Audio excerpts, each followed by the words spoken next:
नमस्कार, मैं मनमोहन मिश्र फिर एक बार आप लोगों के बीच एक नया मुद्दा लेकर के। घमासान चल रहा है, पूरे देश में तहलका मचा हुआ है, तूफान खड़ा हो गया है। किस बात का आप जानते हैं? एक छोटी सी बात, नरेंद्र मोदी झूठ बोलते हैं। अब नरेंद्र मोदी का झूठ इतना ज्यादा पॉपुलर हो चुका है, और अब ये पॉपुलैरिटी नहीं है नरेंद्र मोदी की, नरेंद्र मोदी झूठ बोलते हैं। अब नरेंद्र मोदी की ये पॉपुलैरिटी है कि नरेंद्र मोदी सिर्फ झूठ बोलते हैं। और जानते हैं, ये बड़े बड़े पत्रकार, ये बड़े बड़े बुद्धिजीवी, ये बड़े बड़े लोग, बड़े बड़े नेता, विपक्ष के नेता, उनकी अपनी पार्टी के नेता, सब ये कहने लगे हैं कि मोदी झूठ बोलते हैं। लेकिन तकलीफ तब होती है जब लोग ये कहते हैं कि हमारा प्रधानमंत्री झूठ बोल रहा है। नरेंद्र मोदी ने प्रधानमंत्री पद की गरिमा की ऐसी तैसी कर दिया। मैं नहीं जानता ऐसा नरेंद्र मोदी क्यों करते हैं, ये कोई नहीं समझ पाता। लेकिन ये तो सबब समझ गए हैं, छोटा छोटा बच्चा, गांव गली कूचे का, कोई भी ये बात धड़ल्ले से कहने से नहीं सकता कि मोदी तो झूठ बोलता है, और सिर्फ झूठ बोलता है। मैंने कहा कि झूठ बोलना, बहुत से लोग झूठ बोलते हैं, कभी कभी झूठ बोल लेते हैं, जरूरत पड़ने पर झूठ बोल लेते हैं। ये होता है, अक्सर लोग ऐसा करते हैं। और मैं समझता हूं, मेरा जहां तक अनुमान है, 99% कभी ना कभी जरूरत पड़ने पर जरूर झूठ बोलते हैं। बोला होगा, बोल देते हैं, अनजाने में ही झूठ बोल देते हैं। लेकिन दिक्कत यहां यह है नरेंद्र मोदी से कि नरेंद्र मोदी सिर्फ झूठ बोलते हैं, झूठ के अलावा कुछ नहीं बोलते। और यह बात मैंने कहा ना कि यह बात अब मतलब पूरा सोशल मीडिया इस बात को मान चुका है। मैंने कहा कि देश का आम नागरिक, वृद्ध बुजुर्ग से लेकर के छोटा बच्चा भी यही बात कहता है कि नरेंद्र मोदी झूठ बोलते हैं, और नरेंद्र मोदी सिर्फ झूठ बोलते हैं। दुख की बात अगर है तो यही है। और सिर्फ इतना ही नहीं मेरे दोस्त, बड़े शर्म की बात है, खैर नरेंद्र मोदी के लिए शर्म नाम की कोई चीज है नहीं, शब्द उनकी डिक्शनरी में नहीं है। लेकिन हमारे यहां कहते हैं कि कहीं कुछ बोलो, कभी कुछ बोलो। अगर कोई आप पर यह कहता है कि नहीं आप शायद सच नहीं बोल रहे हो, तो वो कहता है मां गंगा कसम सच बोल रहा हूं, मैं ये बात बोल रहा हूं, लोग मान लेते हैं। किसी बात को विश्वास दिलाने के लिए लोग मां गंगा का नाम लेते हैं, यहां तक कि हाथ में पानी लेकर भी कहते हैं देखिए मां गंगा कसम मैं सच बोल रहा हूं। यह आदमी तो गंगा में ही खड़ा होकर झूठ बोलता है यार, इसका क्या इलाज है? और ऐसा झूठ बोलता है, बच्चों जैसा झूठ, बचकाने झूठ बोलता है। अब कैसे उसकी व्याख्या क्या करूं? आज नरेंद्र मोदी के झूठ की व्याख्या करेंगे, नरेंद्र मोदी के झूठ की ही बात करेंगे, दूसरा नहीं। कहां, कब, कैसे कैसे कैसे नरेंद्र मोदी झूठ बोलते हैं। और नरेंद्र मोदी झूठ बोलते हैं, सिर्फ झूठ बोलते हैं, यह तो उन्होंने गंगा में खड़े होकर साबित कर दिया। अब वो झूठ बोलते हैं, यह साबित करने के लिए भी किसी को कोई जरूरत नहीं। जो आदमी गंगा में खड़ा होकर झूठ बोलता है, ये मां गंगा समझे, देखे, जाने पहचाने, इस आदमी को जल्दी बुलाए अपने पास। वैसे भी नरेंद्र मोदी पहले ही बता चुके हैं कि मां गंगा ने बुलाया इसीलिए आए, तो मां गंगा बुलाए, उनको बताए, उनको समझाए कि भैया कम से कम मेरे ऊपर चढ़ के, यानी गंगा में खड़े होकर तो मत झूठ बोल यार। चलो बात अब झूठ की। मेरे दोस्त, नरेंद्र मोदी ने गंगा में खड़े होकर यह कहा कि मैं कभी हिंदू मुसलमान नहीं करता, और अगर मैं कभी करूं तो मैं राजनीति में रहने के काबिल नहीं हूं। अब यह बात तो झूठ है, आप जानते हैं, चलिए। लेकिन यह तो सच हो गया कि नरेंद्र मोदी वहां गंगा में खड़े होकर झूठ बोला। वो हमेशा साबित करते हैं, वो छोड़ दीजिए। लेकिन यह तो सत्य है कि अब मां गंगा की जिम्मेदारी बनती है कि वो नरेंद्र मोदी की बात को सच करें। नरेंद्र मोदी ने मां गंगा में खड़े होकर के यह कहा कि मैं हिंदू मुसलमान नहीं करता, अगर करूंगा, अगर किया तो मैं राजनीति में रहने के काबिल नहीं हूं। उसके पहले कितना किया छोड़ दीजिए, उसके गंगा के बाहर निकलते ही झूठ बोलना शुरू कर दिया। अब ऐसे आदमी के साथ मां गंगा क्या करेगी, ये मां गंगा को सोचना है। मां गंगा की प्रतिष्ठा का सवाल है। और मैं बनारस के लोगों से अनुरोध करूंगा कि नरेंद्र मोदी बेशरम हैं। नरेंद्र मोदी को लाज हया शर्म कुछ नहीं है, वो झूठ बोलते हैं। अब इज्जत गंगा की है, मां गंगा की। मां गंगा में खड़े होकर के वो आदमी झूठ बोला है। अब और वो ये कहा है कि अगर वो हिंदू मुसलमान करे तो वो राजनीति में रहने के काबिल नहीं है, वो चला जाएगा, हट जाएगा। अब पूरे देश की जिम्मेदारी है, बनारस वालों की जिम्मेदारी है कि इस झूठे के सच को मां गंगा के सच में बदले, यानी मां गंगा की लाज रखे। मैं बनारस वालों से अनुरोध करूंगा कि मोदी बेशरम है, वो झूठ बोल गया गंगा में खड़े होकर और ये कह दिया कि अगर मैं हिंदू मुसलमान करूं तो मैं राजनीति में रहने के काबिल नहीं हूं। अब वो हिंदू मुसलमान पहले भी करता था और गंगा के बाहर निकलते ही करना शुरू कर दिया। अब आप लोगों की जिम्मेदारी है, मैं भी वहीं का हूं, आपका पड़ोसी हूं। आपसे अनुरोध करूंगा, हे बनारस वालों, कम से कम मां गंगा की लाज तो बचा लो यार। और कुछ नहीं तो मां गंगा के नाम पर बोलने वाले झूठ को सच तो करके दिखाओ यार, उसको राजनीति से विदा करो यार। इतना तो कर ही सकते हो मां गंगा की लाज के लिए। और मैं ये बड़ी जिम्मेदारी के साथ कह रहा हूं कि नरेंद्र मोदी ने झूठ बोला, ये भी आप भी जानते हो। बाहर निकलते ही हिंदू मुसलमान किया, ये भी आप जानते हो। तो आपकी जिम्मेदारी बनती है कि उसको राजनीति से विदा करो। अगर नहीं करोगे तो पाप आपको भी लगेगा।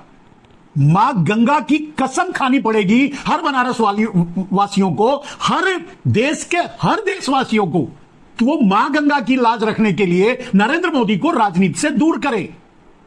अगर नहीं करेगा तो उसे पाप लगेगा। मैंने जो कहा वही कहा जो नरेंद्र मोदी ने कहा।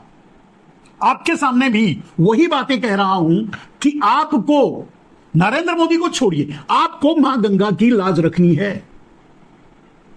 मां गंगा में खड़े होकर जब उसने कहा कि अगर मैं हिंदू मुसलमान करूं तो मैं राजनीति में नहीं रह सकता, नहीं रहने के काबिल हूं, नहीं रहूंगा, तो अब आपकी जिम्मेदारी है, वो मां गंगा में खड़े होकर झूठ बोला और बाहर निकलते ही हिंदू मुसलमान किया। अब आपकी जिम्मेदारी है कि उसे राजनीति से बेदखल करो। अगर नहीं करते हो तो मां गंगा का पाप तुम्हें भी लगेगा, हर वोटर को मां गंगा का पाप लगेगा। क्योंकि मां गंगा में खड़े होकर उस आदमी ने झूठ बोला, आपके प्रधानमंत्री ने झूठ बोला, नरेंद्र दामोदर दास मोदी ने झूठ बोला। और अगर आप ये समझते हो, आपको समझ में आया मेरी बात और समझ रहे हो, तो इस पाप के भागीदार मत बनो भाई। उसने जो कहा उसे निभाओ। उसने यही कहा है कि अगर हिंदू मुसलमान करेगा तो उसे राजनीति में रहने लायक नहीं है, तो वो लायक नहीं है, उसने प्रूव कर दिया। अब आप प्रूव करो, उसे राजनीति से हटाओ, उसे, बाकी आप समझ रहे हैं। यह बात तो मां गंगा में खड़े होकर झूठ बोलने के लिए मैंने कही। चलिए, नरेंद्र मोदी सिर्फ झूठ बोलते हैं जब मां गंगा में खड़े हो, चाहे जमीन पे खड़े हो, चाहे गंगा में खड़े हो, जहां वो मुंह खोलते हैं तो झूठ बोलते हैं और बच्चों जैसा झूठ बोलते हैं। हर कोई पकड़ता है, छोटे छोटे बच्चे कहते हैं झूठा है यार, कभी सच नहीं बोलता। हर नेता आप कहने लगे, छोटे छोटे पत्रकार भी कहने लगे मोदी झूठ बोल दिया, मोदी झूठ बोल दिया। अरे भैया, मोदी झूठ नहीं, सिर्फ झूठ बोलता है। वो आज तक अपनी जिंदगी में कभी सच नहीं बोला, जब तक मैं जानता हूं। उसके पहले वो क्या किया वो छोड़ दीजिए। कम से कम डेपुटेशन पर जब मुख्यमंत्री बनाए गए थे गुजरात के, तब से तो मैं जानता ही हूं। और यह आदमी गुजरात का मुख्यमंत्री जब बनाया गया, वो डेपुटेशन पे 3-4 महीने में वो कुछ भी उखाड़ नहीं पाए, कुछ भी कर नहीं पाए। आगे किसी भी कीमत पे 6 महीने बाद चुनाव होने वाला था, किसी भी कीमत पे आदमी नहीं जीतता। उसी समय इसने गोधरा कांड करवाया और गोधरा कांड से लाशों का अंबार लगवा दिया गुजरात में। हजारों लोग मारे गए। यह सारी साजिश नरेंद्र मोदी की थी। यह मैं नहीं कह रहा, यह उनके ही लोग कह रहे थे, उनके अधिकारी कह रहे थे। केस भी चला, दुनिया भर का सब कुछ हुआ और सब ये जानते हैं कि नरेंद्र मोदी उसे हाइड किया। लेकिन गोधरा कांड, 59 हिंदुओं को जलवाने वाले भी नरेंद्र मोदी हैं, वहां दंगा करवाने वाले भी नरेंद्र मोदी हैं, हिंदू मुसलमान के नाम पर वोट मांगने वाले भी नरेंद्र मोदी हैं और चुनाव जीतकर मुख्यमंत्री बनने वाले भी नरेंद्र मोदी हैं। तब से लेकर आज तक नरेंद्र मोदी जितने भी चुनाव लड़े हैं, एक मुद्दा हिंदू और मुसलमान। वो आदमी गंगा में खड़े होकर बोलता है मैं हिंदू मुसलमान कभी नहीं करता। ये उसकी बेइज्जती नहीं है, वो तो ऐसी तैसी करा ली अपनी, ये आपकी इस देश की बेइज्जती है। मां गंगा में खड़े होकर जो आदमी झूठ बोलता है वो कहां खड़ा होकर सच बोलेगा? आप बताओ। चैलेंज है ये बात, इस बात का कि कोई भी भारत का एक भी आदमी जो सनातनी होगा, जो धर्म को मानता होगा, जो इस देश से प्यार करता होगा, उसे सबको मालूम है कि मां गंगा में खड़े होकर तो कोई झूठ नहीं बोलता।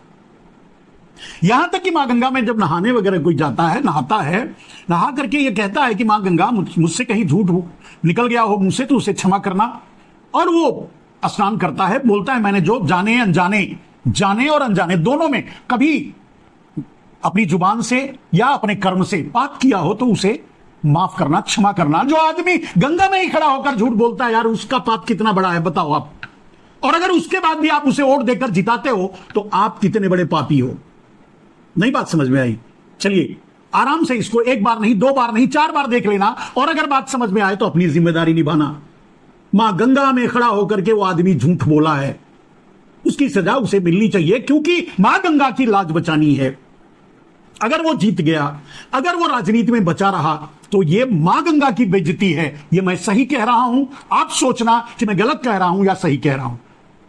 और अगर सही कह रहा हूं तो एक एक आदमी के मोबाइल तक ये बात पहुंचनी चाहिए कि मां गंगा की रक्षा करने के लिए, मां गंगा की इज्जत बचाने के लिए इस आदमी को राजनीति से बाहर करना पड़ेगा। नहीं करोगे तो मां गंगा की इज्जत लुटेगी, मां गंगा की इज्जत जाएगी, मां गंगा की प्रतिष्ठा जाएगी। कोई आदमी मां गंगा में ही खड़े होकर झूठ बोल सकता है और बोल करके फिर से भी वही काम करता है। चलिए इस बात से थोड़ा आगे बढ़ते हैं मेरे दोस्त। नरेंद्र मोदी ने, मैंने कहा कि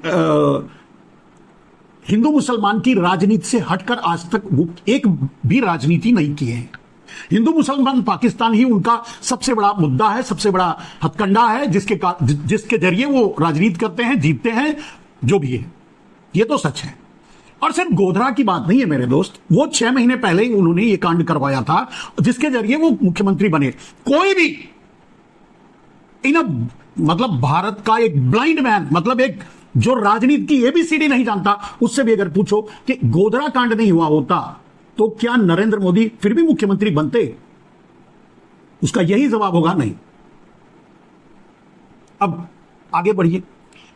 तब से लेकर बाद तक, यानी अब तक, यानी पुलवामा तक जितने भी चुनाव आए हैं, लगभग 3 से 6 महीने पहले कोई ना कोई आतंकवादी घटनाएं हुई हैं, कुछ न कुछ हमारे सैनिक मारे गए हैं, कुछ न कुछ देश का नुकसान हुआ है।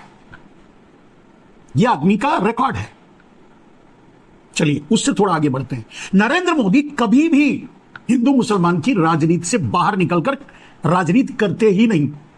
उनका मुद्दा ही अकेले यही है। और आपने देखा होगा क्या क्या बोल रहे हैं, हम इतना % इनको दे देंगे, सिर्फ सबका लूट कर कांग्रेस कह रही है कि उनको दे देंगे, मुसलमानों का तुष्टीकरण कर रहे हैं, ये कर रहे हैं, वो क्या नहीं झूठ बोल रहे हैं यार।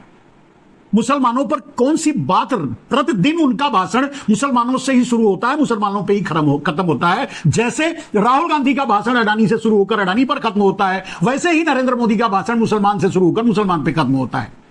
और वो आदमी गंगा में खड़े होकर कहता है कि मैं हिंदू मुसलमान नहीं करता। थोड़ा आगे बढ़ते हैं मेरे दोस्त। अगर देखोगे तो नरेंद्र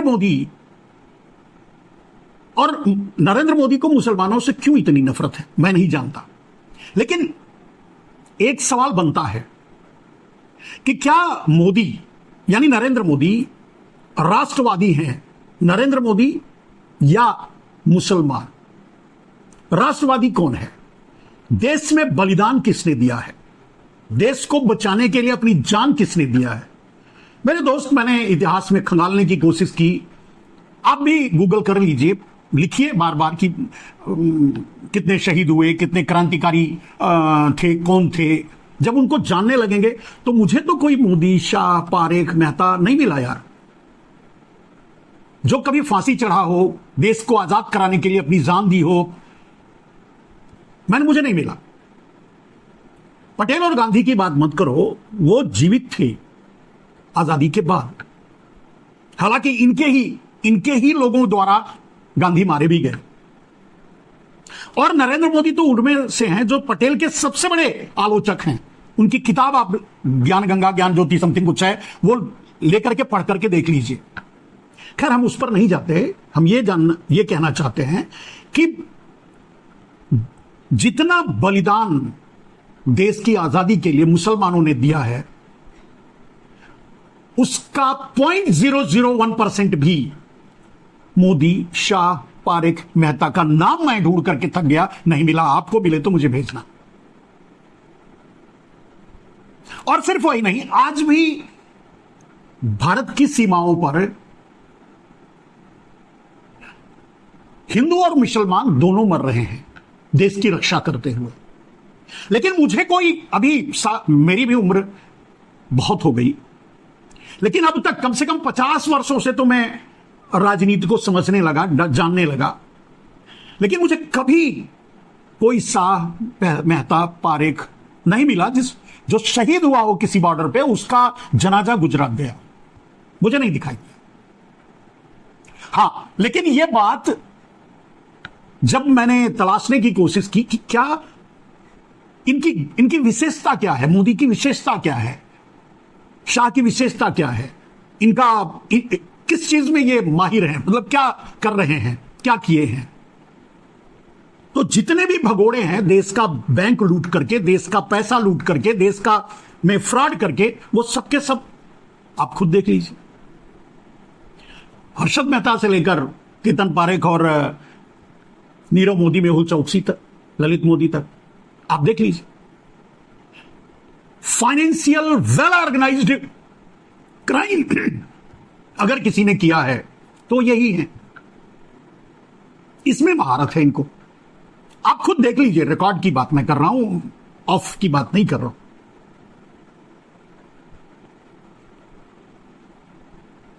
मेरे दोस्त, और तो छोड़ दीजिए सारी बात, मैं फिर इस बात को नरेंद्र मोदी की बात पे ही खत्म करता हूं। नरेंद्र मोदी ने भी 2 भ्रष्टाचारियों का नाम इस चुनाव में लिया और बोला कि टेम्पो भर भर के पैसे भेजे जा रहे हैं कांग्रेस को। किसका नाम लिया? वो भी अडानी और अंबानी का। यानी आप खुद सोच लीजिए, मोदी ने 2 आदमी को चोर कहा, डाकू कहा, ब्लैक मनी होल्डर कहा और ब्लैक मनी डिस्ट्रीब्यूटर कहा और ब्लैक मनी पहुंचाने वाला कहा कांग्रेस के पास। किसका नाम लिया? अडानी और अंबानी का।